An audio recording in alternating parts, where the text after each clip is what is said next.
भज मन नारायण नारायण नारायण, भज मन नारायण नारायण। बोलिए गौरी गोपाल भगवान की। स्वागत है आपका आज की मंगलमयी प्रश्नोत्तरी में। चलो, जिनका प्रश्न है जी। राधे राधे गुरुजी जी। हम लोग गुजरात से आए हैं। मेरा नाम रिया है। मेरा प्रश्न है ये है कि मैं गले में गणेश जी का लॉकेट धारण किए हुए हूँ और तुलसी माला का धारण करना चाहती हूँ, तो क्या मैं पहन सकती हूँ? हाँ, पहन सकते हैं। ऐसा बोला जाता है कि गणेश जी को तुलसी नहीं चढ़ाया जा सकता, तो चढ़ाने का नहीं, वो आपने तो पहनने का पूछा है ना। हाँ, पहन सकते हैं। ठीक है, थैंक यू। बेटा यहाँ ले आओ, माइक मैया को देना, ये मैया को। हेलो, राधे राधे पंडित जी। जी मैया। मेरा नाम विनीता वाशने है। मैं शालीमार गार्डन साहिबाबाद से आई हूँ। मेरा प्रश्न है कि कहा जाता है भगवान आजन्मा है, पर उनकी उत्पत्ति कैसे हुई? ये एक संशय का विषय है मेरे लिए। भगवान की उत्पत्ति कैसे हुई, लिए रहिए माइक। भगवान का नाम ही जब अजन्मा है, भगवान का नाम ही जब अजन्मा है, तो अजन्मा है तो वो जन्म नहीं लेते, और जिसका जन्म नहीं होता उनकी मृत्यु नहीं होती। तो जो मृत्यु से परे है वो भगवान है। तो उनके जन्म का सवाल ही नहीं। कहाँ से आए? भगवान सदा से हैं। भगवान ही ऐसे हैं जो सदा से हैं। ये सृष्टि किसकी है? ये प्रॉपर्टी किसकी है? ये ईश्वर की है। वो अजन्मा है, मीन्स जन्म से परे है, वही सर्वशक्तिमान है। अब आप सवाल करें कि जब वो अजन्मा है तो राम कृष्ण कैसे आ गए? जन्म कैसे लिया? जन्म नहीं लिया। लिखा है भय प्रगट कृपाला दीन दयाला। भगवान जन्म नहीं लेते, राम के रूप में प्रकट होते हैं। बात समझ में आ रही है? जन्म लेना और प्रकट होना दोनों में अंतर है। समझ में आ रही है बात मैया जी? हाँ, क्या समझ में आया बताइए? कि भगवान सदैव से हैं। सदा है, उनकी सत्ता सदा है। हमारी सत्ता, आपकी सत्ता आती जाती रहती है। सबकी सत्ता 100 साल की है। अधिक से अधिक उम्र सबकी कितनी है? 100 साल की। तो हर प्राणी लगभग 100 वर्ष की सत्ता लेके आता है। इसके बाद उसका अस्तित्व मिट्टी हो जाता है। और कोई क्लियर हुआ कि नहीं डाउट? राधे राधे पंडित जी। जी। मैं डॉक्टर एल.एन. गुप्ता, मैं डॉक्टर प्रेमलता का बड़ा भाई हूँ। बाकी मेरा सवाल ये है, संशय लोग जिंदगी में ये अनुभव करते हैं कि हमको परम सुख मिल गया, तो वास्तव में ये परम सुख किसी को अपने मन पसंद दोस्त मिल जाए या मनपसंद साथी मिल गए, परम सुख की प्राप्ति हो गई हमको। यह सबसे बड़ा परम सुख है कि भगवान के चरणों में लीन हो जाना और बस दुनिया को भूल करके उनके चरणों में अपने को अर्पित कर देना। परम सुख क्या किसी जिंदगी के किसी खास मोड़ पर मिलता है? और वास्तव में परम सुख किस कब का है हमको मिल गया? देखिए, प्रश्न बहुत अच्छा है आपका। परम सुख कब मिलता है? लिखा है कि गौधन गजधन बाजधन और रतन धन खान, जब आवे संतोष धन सब धन धूरी समान। इस सृष्टि का सबसे बड़ा सुख क्या है? परम सुख क्या है? बोले संतुष्ट हो जाना। जो व्यक्ति जितना है उतने में प्रसन्न है, अपने बेटे से संतुष्ट है, अपनी इनकम कमाई से संतुष्ट हैं, तो आप जितना सुखी कौन होगा? और यदि करोड़ों पाकर सोने की लंका में रहने वाला रावण, मंदोदरी जैसी परम सुंदरी पत्नी पाने वाला रावण भी अपनी पत्नी और अपनी वासनाओं से संतुष्ट ना हुआ, जिसके कारण सर्वनाश का कारण हुआ। इसलिए सबसे परम सुख क्या है? जितना है उतने में संतुष्ट, इच्छाओं को समाप्त कर लेना ही परम शांति है, परम सुख है। भगवान में भजन मन लगाना ये तो ठीक बात है। जो व्यक्ति जगत के सुखों से संतुष्ट होगा वही ईश्वर की तरफ मुड़ेगा। और वही परम शांति को पाएगा। जो व्यक्ति जगत की इच्छाओं से संतुष्ट नहीं है, अब जैसे आपने देखा होगा कई बार करोड़पति व्यक्ति भी परेशान है और फुटपाथ पर रहने वाला मजदूर भी कई बार खिलखिला के हंसता है, खुश रहता है। कई बार फुटपाथ पर रहने वाले लोगों को देखकर ऐसे लगता है कि हमसे अच्छे तो ये हैं जो इतना खुल के हंस रहे हैं, खुश हैं। हम लोगों के पास सब कुछ होती हुई भी परेशानी है।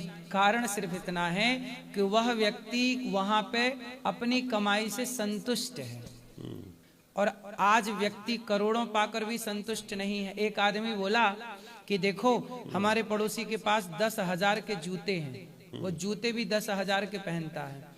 तो बगल वाला बोला भाई तू उसे क्यों देखता है जो 10,000 के जूते पहनता है, बगल में और कोई खड़ा उसे देख जिसके पास जूता पहनने के लिए पांव ही नहीं है। वो व्यक्ति कैसा है जिसके कई लोग ऐसे ना चप्पल हाथ में पहन के घिसटते हैं, ऐसे लोगों को भी हम समाज में देखते हैं। उनसे वो लोग कितने बेहतर हैं, आप कितने बेहतर हैं जिनके पास पांव हैं। इसलिए ईश्वर ने जितना दिया है उसमें यदि संतुष्टि आ जाए तो उसके जितना परम सुखी इस धरती पे कोई हो नहीं सकता। परम सुख है संतोष।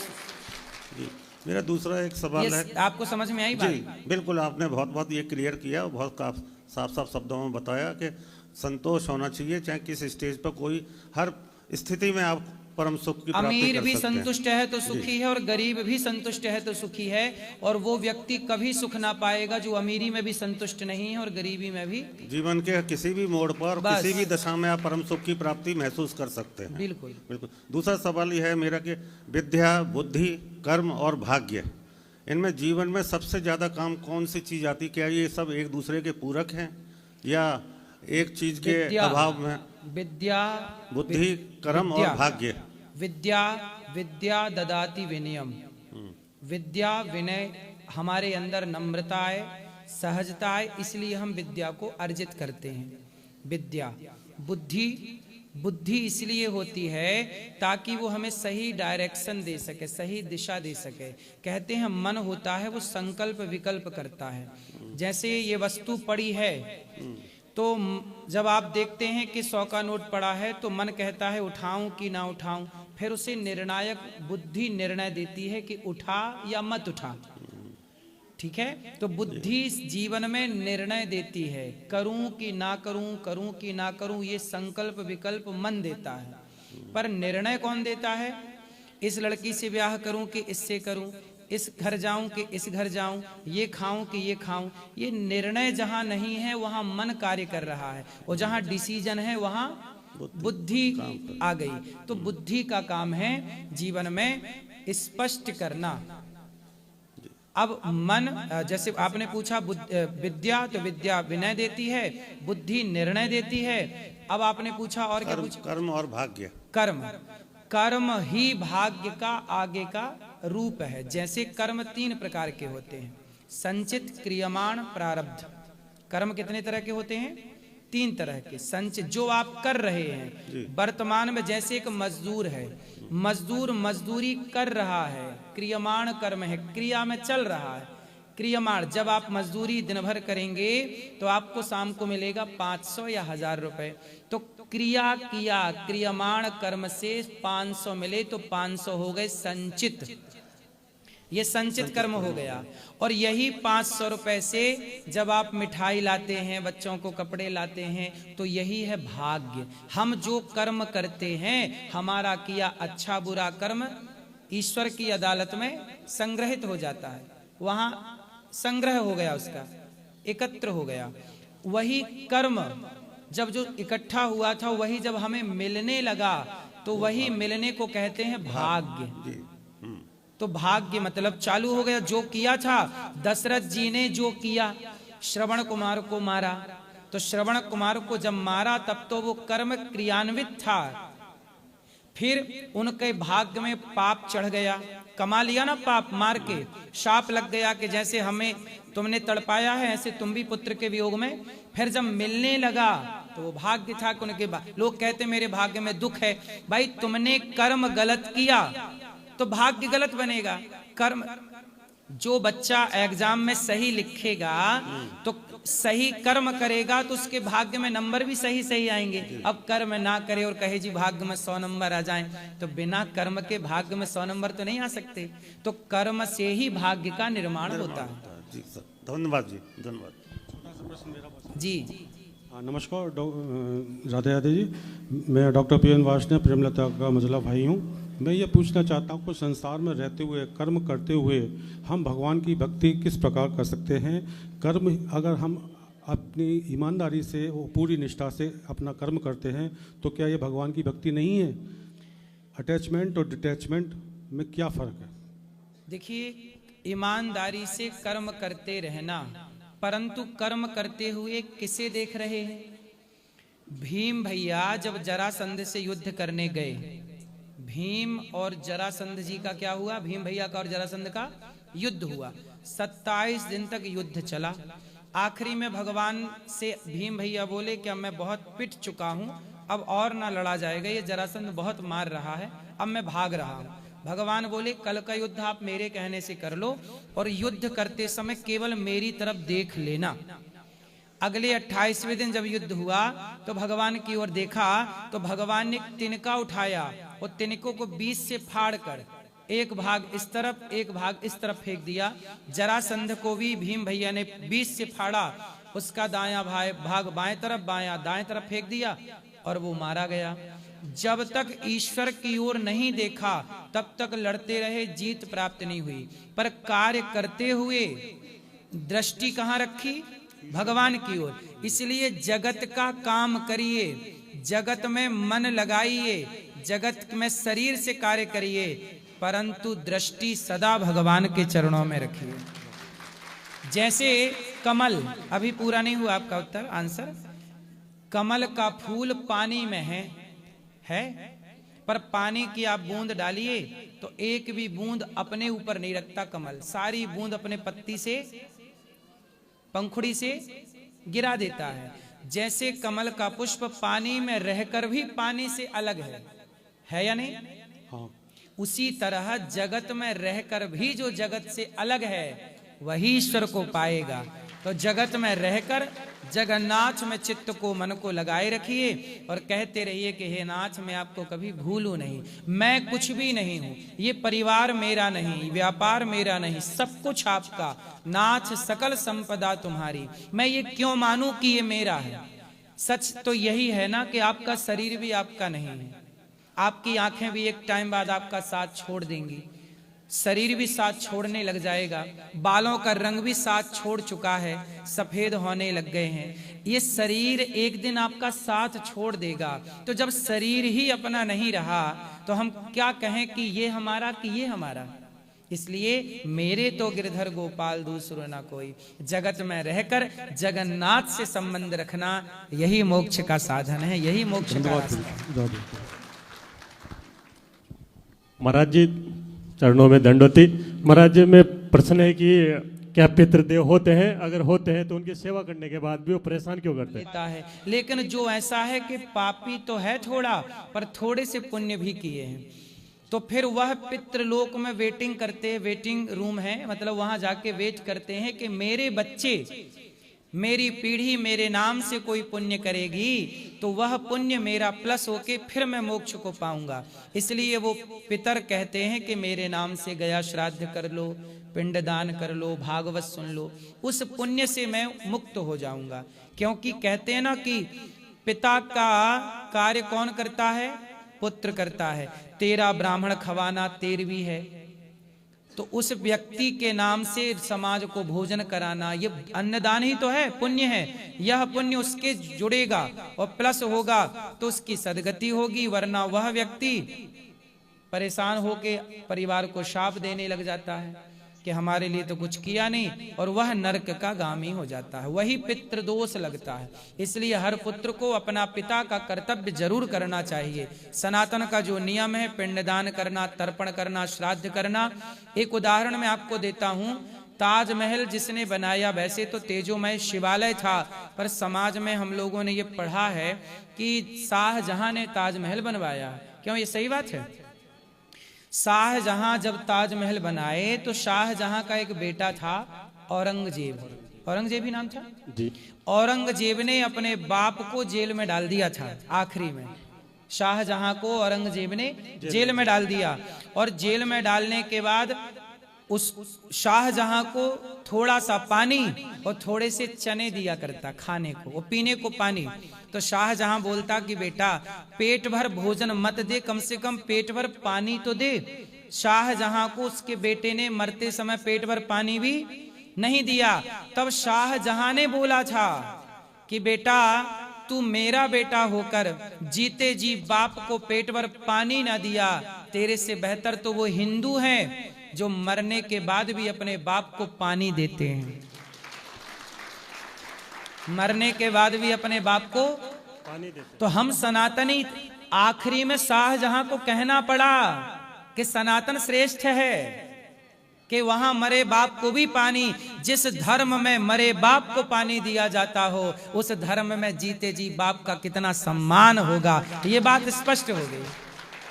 तो महाराज जी अब हमें क्या करना चाहिए उनकी मोक्ष के लिए? उनकी तिथि, पुण्य तिथि पर किसी गाय को, भूखे को, प्यासे को भोजन कराओ। उस तिथि पर उनके नाम का एक दीपक जलाया करो, उनका स्मरण किया करो, भगवान से कहा करो प्रभु मेरे इन पूर्वजों को परम गति दे। उनके नाम से जो पुण्य करना है आप करिए, गया श्राद्ध करिएगा, जो करना है करिएगा। धन्यवाद। राधे राधे गुरुदेव जी। हाँ जी, आपके श्री चरणों में दास का कोटि कोटि वंदन नमन। खुश रहिए।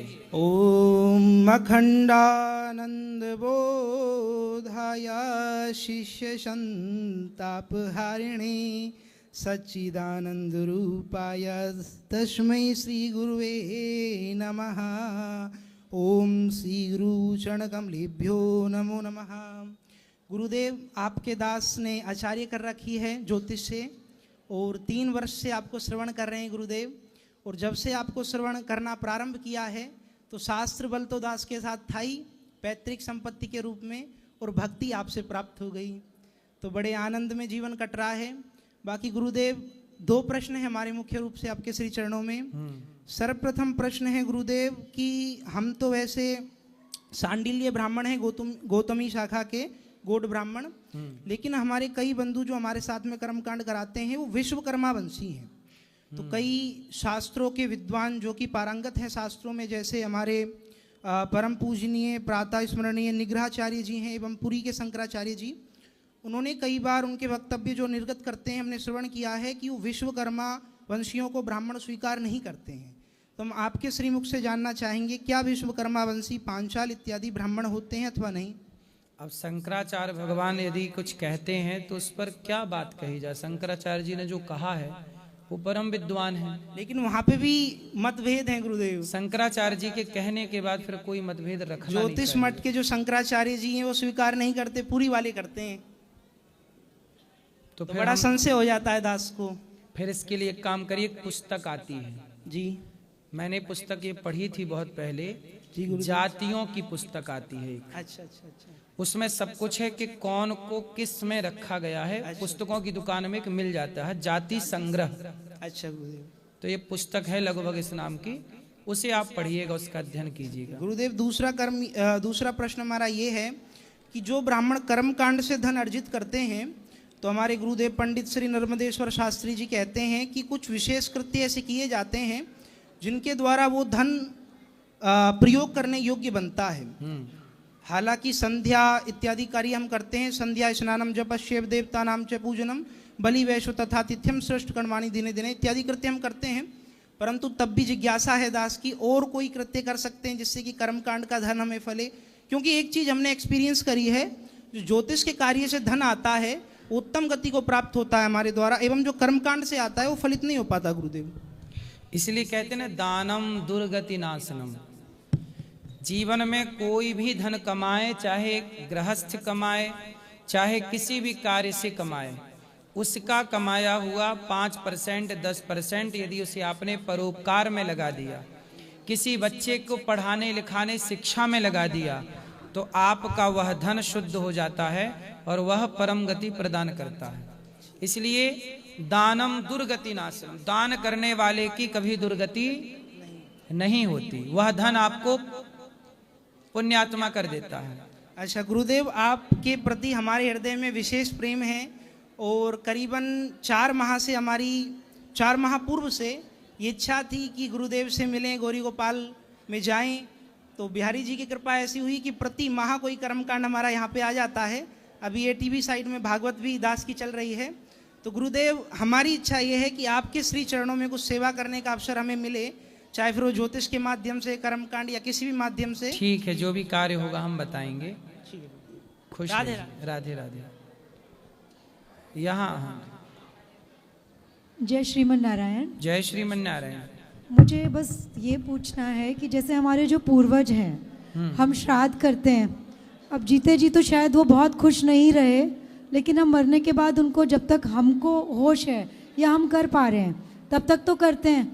जैसे मेरे पेरेंट्स, मेरी मदर नहीं है तो मुझे कहा जाता है कि ये डॉटर्स नहीं करती, लड़कियां नहीं करती हैं। मैं तो करती हूँ, मेरे हिसाब से वो श्राद्ध नहीं करती।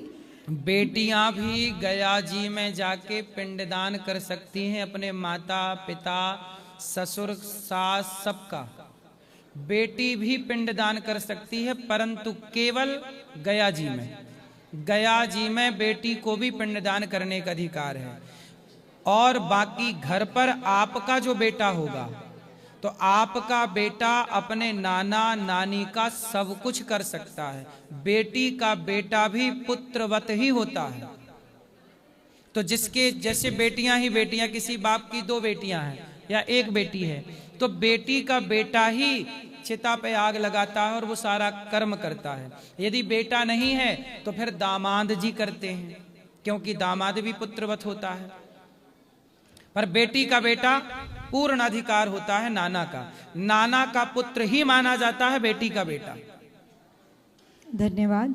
एक और मुझे प्रश्न पूछना है कि कब तक हम श्राद्ध कर सकते हैं? जैसे मुझे ये पता है कि जहाँ भी मेरी मदर गई होंगी, दूसरा जन्म ज़रूर लिया ही होगा, बहुत पुण्य आत्मा थी हमारे लिए। तो इस चीज़ का कब तक उन तक जाता होगा श्राद्ध में या जिसमें उनकी भी हम तिथि, जब भी आपकी दादी नानी माता पिता सास ससुर, इनकी मरने की तिथि याद रखिएगा। बस जब भी महीने में तिथि आए, हर महीने में करो तो ठीक है, भले उनके नाम से एक दिया ही जला दो, एक गाय को मुट्ठी भर चारा खिला दो हर तिथि पर। नहीं तो साल में जो एक विशेष तिथि आए, विशेष मतलब पितृपक्ष में, तो उस तिथि पर जरूर अपने माता पिता जिनकी जो तिथियां हैं उस तिथि पर हर वर्ष करते रहो, सदा करते रहो। एक मुट्ठी चारा ही तो देना है, कोई कर सको तो 2-4 ब्राह्मणों को भोजन करा दो उनके नाम से। बस कोई लाखों का खर्चा नहीं है, हजारों का भी खर्चा नहीं है। धन्यवाद। गुरुजी आपके चरणों में कोटि कोटि प्रणाम। मैंने गुरुजी कल एक रील देखी थी, स्क्रॉल कर रहा था तो आपकी रील आ गई थी। तो उस पर एक देवी थी, वो बोल रही थी क्या नाम है कि मैं बाल नहीं कटवाऊंगी, और अफवाहें फैलाई जा रही हैं कि मैं क्या नाम है FIR होनी चाहिए, ये होना चाहिए, वो होना चाहिए। तो मैंने देखा कि आपका कोई इतना विरोध करते हैं, पूरी दुनिया आपका विरोध करती रहती है। और मैं बहुत करीब से यहाँ की सेवाओं को देखता हूँ कि मैं यहीं पे रहता हूँ, बहुत करीब से मैंने उन सेवाओं को देखा है। तो कोई कुछ बिगाड़ क्यों नहीं पाता, उसका एक रीज़न में आपको पता है, मैं शायरी वायरी पहले भी सुना के गया था, तो मैं शायराना अंदाज में 2 लाइन लिख के लाया हूँ आपके लिए। आप यहीं के हो, ब्रजवासी हो? हाँ, ब्रजवासी तो नहीं हूँ, बट दर्शन करने के लिए आया था 3 साल पहले, तो मैं यहीं रह गया, फिर गया नहीं वापस। ठीक है। तो वो है कि जिस घर में ममता नाम का मोती ना हो, मुसलसल वह घर जलता है। जिस घर में ममता नाम का मोती ना हो, मुसलसल वह घर जलता है। उसकी एक बूंद से ये समंदर मचलता है। यकीनन आप जिंदगी की कोई भी जंग हार ही नहीं सकते। यकीनन आप जिंदगी की कोई भी जंग हार ही नहीं सकते, क्योंकि आपके साथ हर घड़ी सैकड़ों माँ की दुआओं का असर चलता है। वाह, सुंदर, धन्यवाद आपका। बहुत जैसे विरोध करते हैं उसके ऊपर और है कि हम तो जिद्दी हैं, अपनी जिद पे अड़े रहेंगे। हम तो जिद्दी हैं, अपनी जिद पे अड़े रहेंगे। अच्छे बुरे जैसे भी हैं, ब्रज रज में पड़े रहेंगे। वाह। हम तो जिद्दी हैं, अपनी जिद पे अड़े रहेंगे। अच्छे बुरे जैसे भी हैं, ब्रज रज में पड़े रहेंगे। ए जालिमो तुम चाहे जितना भी जोर लगा लो हमें गिराने की खातिर। ए जालिमो तुम चाहे जितना भी जोर लगा लो हमें गिराने की खातिर, मगर एक रोज तुम्हारे मोहल्ले, गांव, गली, शहर में हमारे ही नाम के झंडे गड़े रहेंगे। वाह, बहुत बहुत शुक्रिया गुरु, बहुत सुंदर, बहुत शुक्रिया, आपने स्वीकार की। सही सही कहा आपने, और सही है। बहुत ज्यादा जो लोग हमारा विरोध करते हैं उन्हीं के, वो भी अपने बेटे को हमारे जैसा ही बनाना चाहते हैं। हाँ बिल्कुल बिल्कुल।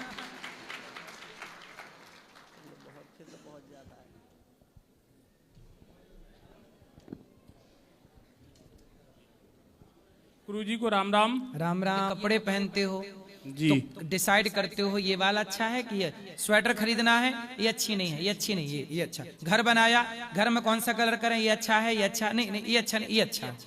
आपने हर चीज अपनी पसंद की क्यों? अपने आनंद के लिए, अपनी खुशी के लिए। ऐसे ही भगवान ने ये दुनिया बनाई है, अपने आनंद के लिए बनाई है।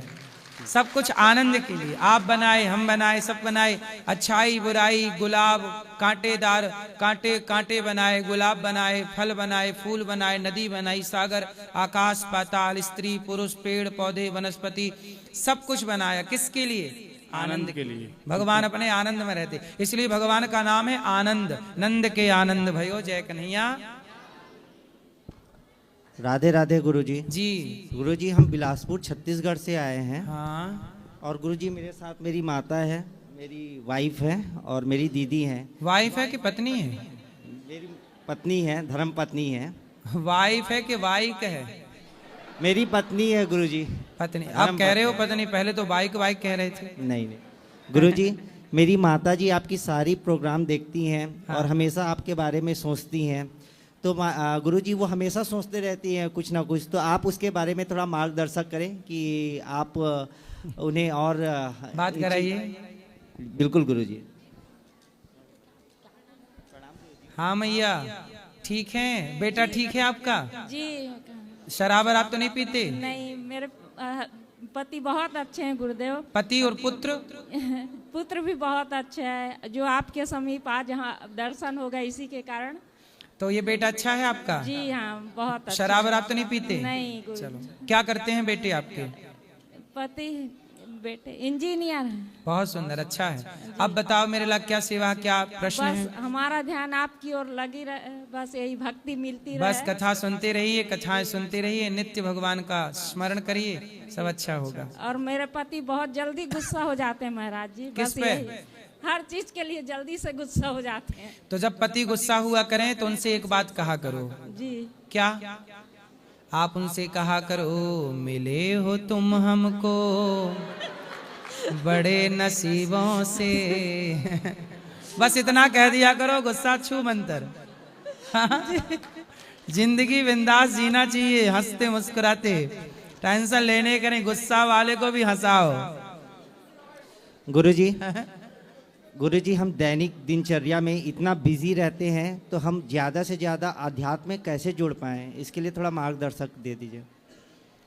आप मन लगा के अपना काम करिए, पैसे कमाइए, पर कार्य करते हुए बस ये याद रखिए कि आपसे कोई गलत कार्य ना हो, और कार्य करते हुए भगवान का स्मरण याद रखिए। बस इतना याद रखिए कि आपको ये जीवन भगवान ने दिया है। आपको कोई एक गिलास पानी पिलाता है ना, तो आप सदा उसका ऋणी रहते हैं उसके, कि भाई आपने हमें मुसीबत में हमें साथ दिया, तो हम आपके क्या हैं? ऋणी हैं। ईश्वर ने तो हमें जिंदगी ही दी है, आंखें दी देखने को, पांव दिए चलने को, तो सदा ईश्वर के क्या रहोगे? सदा अपने को ईश्वर का ऋणी मानना, यही भक्ति। जो व्यक्ति अपने आप को ईश्वर का सदा ऋणी मानता है वही भक्त है। जो ऋणी नहीं मान रहा है, उपकार भूल गया, उपकार भूलने वाले को हमारे यहाँ देसी भाषा में नमक हराम कहते हैं। क्या कहते हैं? हाँ, तो हमें नमक हराम नहीं होना। ईश्वर ने आंखें दी देखने को, पांव दिए चलने को, हर पल धन्यवाद, हर समय कहते रहो करते हैं कान्हा तेरा हर पल शुक्रिया, वाणी जो दी है उसका भी शुक्रिया। हम तेरा दिया खाएं, तेरा ही गुण गाएं, जीवन दिया जो उसका भी शुक्रिया करते हैं कान्हा, तेरा हर पर शुक्रिया। हर समय ईश्वर का धन्यवाद। Thank you. राधे राधे गुरुजी जी। आपके चरणों में मेरा कोटि कोटि प्रणाम। मैं अलीगढ़ से हूँ व्योम सिंह। मेरा प्रश्न यह है कि हमारा मन जो है बहुत चंचल है, इसको एक जगह एकाग्र और एक विषय में कैसे लगाएं? बंदर को देखा है आपने? बंदर चंचल होता है कि शांत होता है? चंचल होता है। कैसा होता है? सबसे चंचल प्राणी है बंदर, है। लेकिन मंदारी का बंदर मंदारी के सारों पे नाचता है कि नहीं? मंदारी का बंदर देखा? देखा है। बंदर नाच ससुराल जाएगा, कैसे जाएगा वो जाके बताता है। पैदल जाएगा, नहीं गाड़ी से जाऊंगा। जमीन में बैठेगा, नहीं ऊपर बैठूंगा।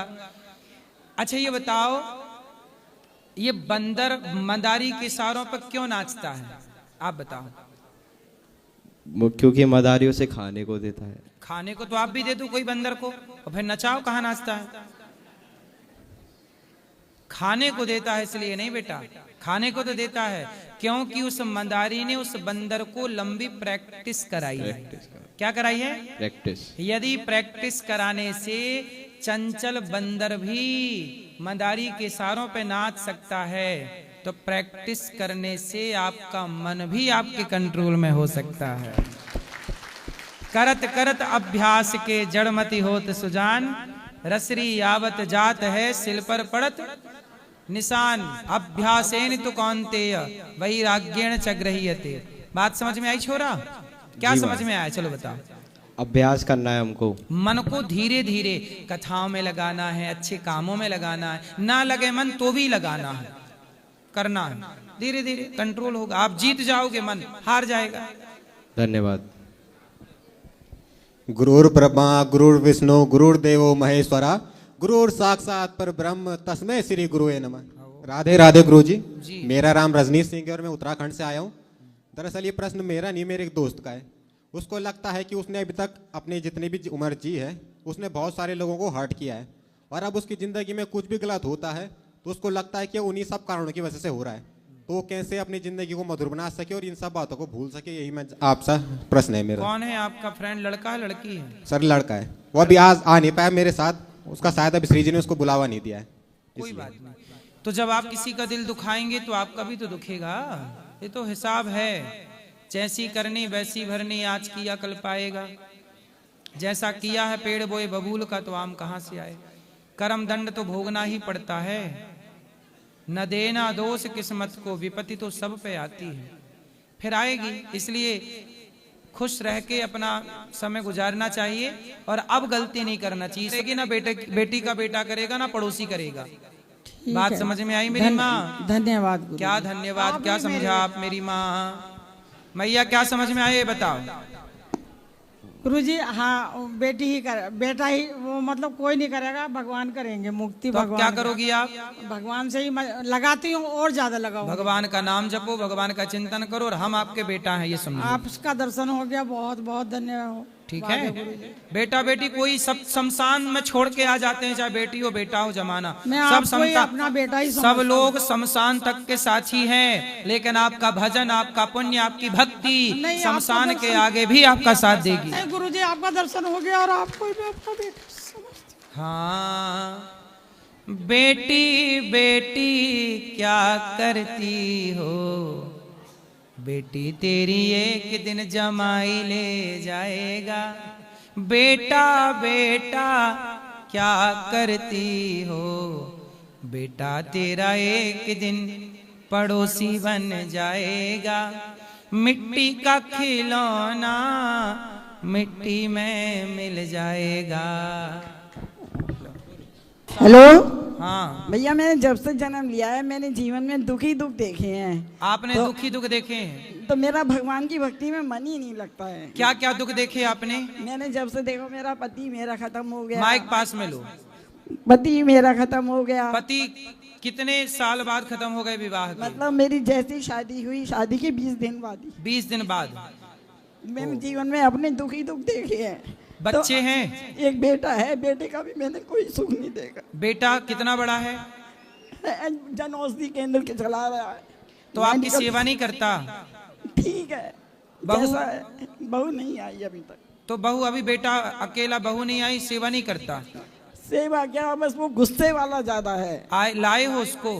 अरे वो बच्चे आ जाएंगे भला हैं? वो एज होगी उसकी 37-38 साल की करीब। ले आती मेरी माँ, समझाता मैं भैया उसे। नहीं आएगा, बच्चे नहीं आते हैं। ये तो हमारा भाग को, हमारी एक मित्र है जो ये भागवत करा रही हैं, उन्होंने उनकी ननद को, बहन को बुलाया है। वो हम उनकी मित्र हैं, वो हमें लेके आई हैं अपने साथ। अच्छा, तो हमारे तो भाग कहो कि हम आपके आज दर्शन कर पा रहे हैं। अच्छा मैया ये बताओ, आपके पति चले गए, पुत्र भी अच्छा नहीं है, तो ये आपके 2 दुख हो गए। और क्या दुख है तीसरा? मैंने भैया बस जीवन में अपने दुख, अब इससे बढ़ के दुख क्या होगा? सही है, ये सबसे बड़ा दुख है। लेकिन एक बात बताओ, मीराबाई के भी पति की मृत्यु हो गई, लेकिन मीरा ने जगत से संबंध जोड़ा ही नहीं। मैया आप भी क्यों दुख में घूम रही हो? आप भी तब तक दुखी हो जब तक संबंध जगत से है। जगत से संबंध तोड़कर गिरधर से नाता काहे नहीं जोड़ लेती हो मेरी माँ? भगवान से संबंध जिसका जुड़ गया वो दुखी रह सकता है? ये बताओ। भैया मन नहीं लगता है पूजा पाठ में। मन नहीं लगता तो लगाना पड़ेगा ना मेरी माँ, ऐसे ही आपका जीवन पूरा हो जाएगा। सच बताओ भैया। हो गया, मैं बीमार रहती हूँ। अच्छा सच बताओ, पति कितने साल के लिए मिलते हैं आपको? 20 दिन के लिए मिले पति। जिनको मिले हैं लंबे टाइम के लिए उनसे भी पूछो कितने साल के लिए मिलते हैं। आज तक किसी से पूछना, पूरी दिल्ली में, पूरी मुंबई में, भारत के किसी भी कोने में, पति पत्नी की जो एनिवर्सरी होती है, सालगिरह, कुछ लोग शादी की 50वीं सालगिरह मनाते हैं, कुछ लोग शादी की 60वीं सालगिरह मनाते हैं। आपने किसी को सुना कि शादी की 70वीं सालगिरह मना रहे हैं? सुना? आप में से किसी ने सुना हो तो बताइए। आपने सुना कि कोई शादी की 80वीं सालगिरह मना रहा हो? इसका मतलब है कि किसी का साथ पति से, पत्नी से अधिक 60 साल का साथ है, अधिक से अधिक, और लो तो 70। आप पूछ लीजिए अपने परिवार, रिश्तेदार, गली मोहल्ले में कि 70वीं सालगिरह किसने मनाई? शायद कोई हो। मैया इस संसार में हर रिश्ता अधिक से अधिक 60-70 साल का ही है। हर 60-70 साल के बाद या तो पति चला गया या तो पत्नी चली गई। सबको जाना है, अकेला सबको होना। बस इतना हुआ कि आप जल्दी अकेली हो गई, ये बाकी लोग लेट अकेले होंगे, पर है वही रास्ता सबका। इसलिए मेरी माँ, बेटा रहा बेटे की बात, आपके 20 दिन के विवाह में चलो भगवान ने एक पुत्र दिया, बेटा है।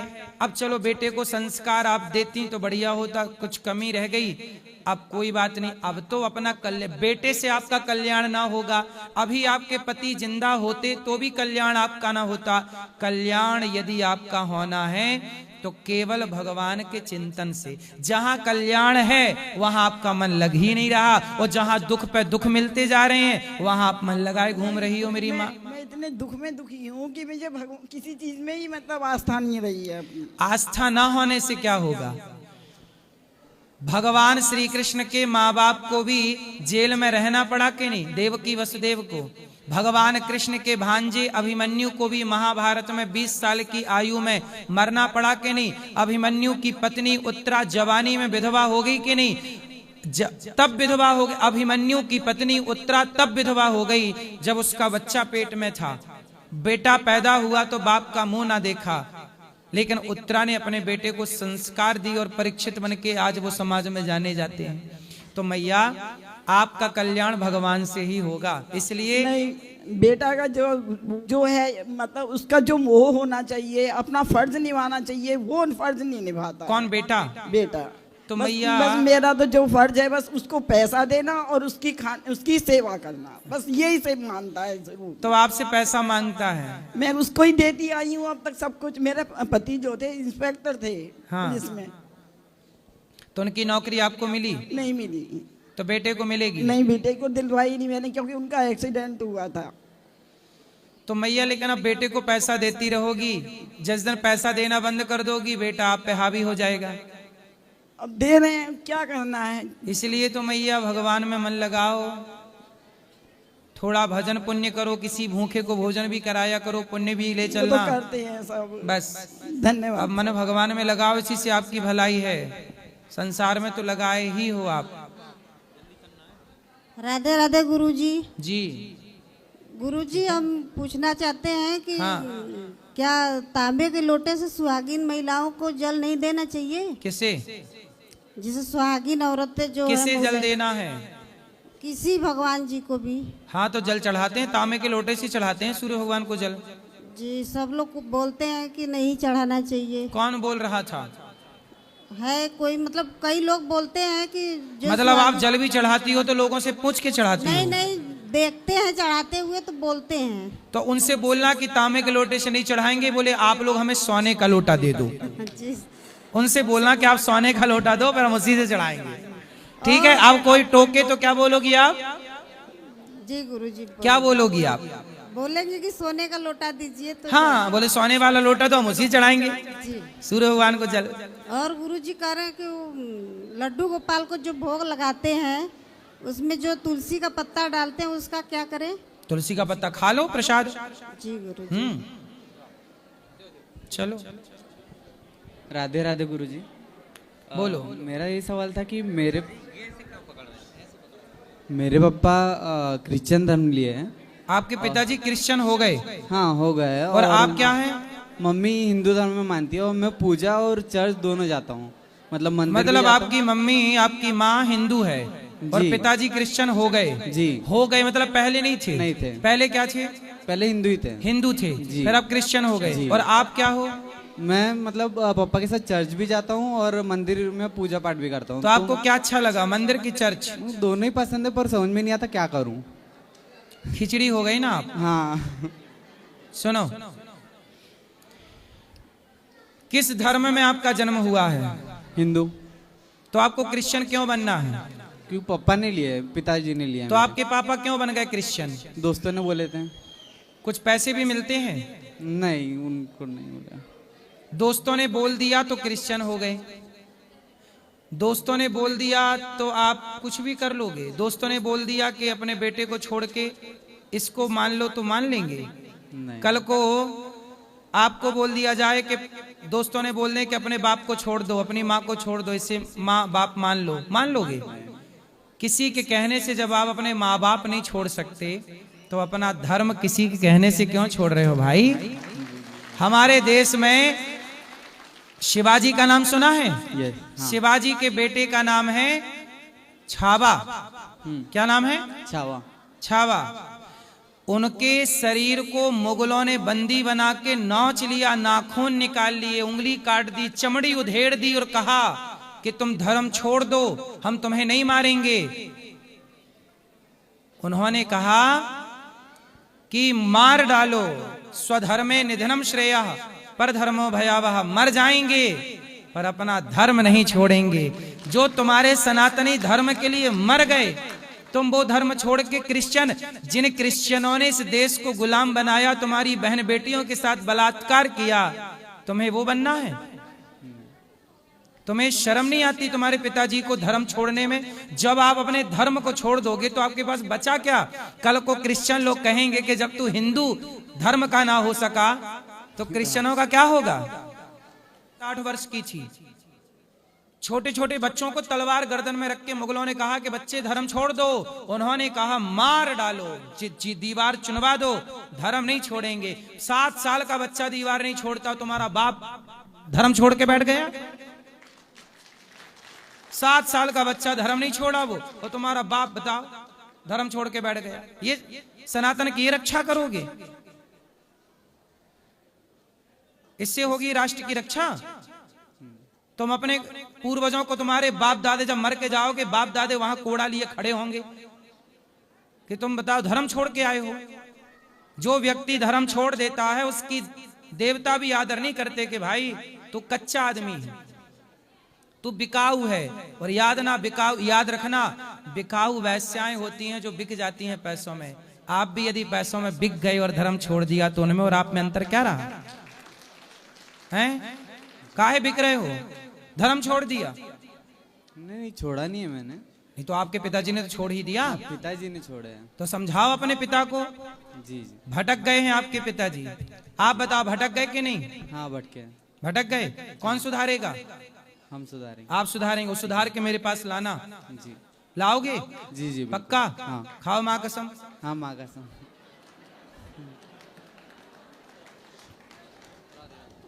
वापस लाओगे? सनातन में जोड़ोगे? जी जी। माँ कसम खा के बोलो कि वापस लाऊंगा। माँ कसम वापस लाऊंगा। और आप पिताजी ही नहीं, आपके जान परिचित में जितने लोग गए हैं सबको वापसी कराओ। अरे सनातन से श्रेष्ठ कोई हो सकता है? नहीं। तुम आप ये बताओ कि आपके बाप दादे सब सनातन में ही थे, आपके पिताजी का नाम क्या है? मुनिराजन। मुनिराजन।